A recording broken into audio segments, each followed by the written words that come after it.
Second point is that there are certain requirements that United should take into consideration while building the squad, because we are building the squad currently, right? We are building the squad currently, and last week we did the analysis of the plan of building our midfield with 150 million pounds, and I give my own opinion about the fact that we should focus more on quality, instead of quantity, right? The first requirement in building this squad: quality, not quantity, and it should be quality that can compete with the current midfielders, in the team. That's number one. Number two is that when building your team, you also need to be very focused on bringing profiles, right?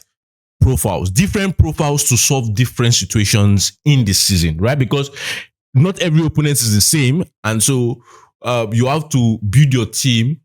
The makeup of your squad has to be in such a way that they can match up with the different difficulties, different situations that they will face in this season. So, for example, it would not be wise to, for example, go for 2 DMs, right? In your setup, it won't be right to go for 2 DMs, right?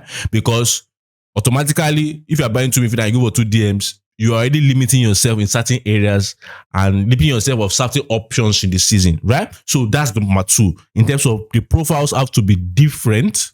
That's the 2 midfielders, in order to offer this United side more arsenal, more more options, right? In order to tackle situations that the opponent will give us throughout the season. Now, third thing we have to consider is the fact that Manchester United midfield currently does not just suffer from defensive work rate alone. I think it's something that we have to remind ourselves.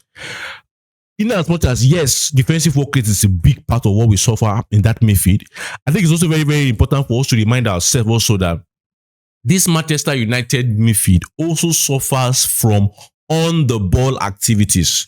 United midfield currently is as bad defensively as it is as bad on the ball, right? And I've explained that in the fact that there are certain games where I've watched, even under Michael Carrick, even under Ruben Amorim, where I felt the best way to approach it was to have control of the game and hold the ball, which for most times we did not do, right? For most times we did not do. Even recently, you could see against Liverpool, there was a moment where the best option would have been to even try and get a little bit of control. We had the momentum, try and get a little bit of control on the ball.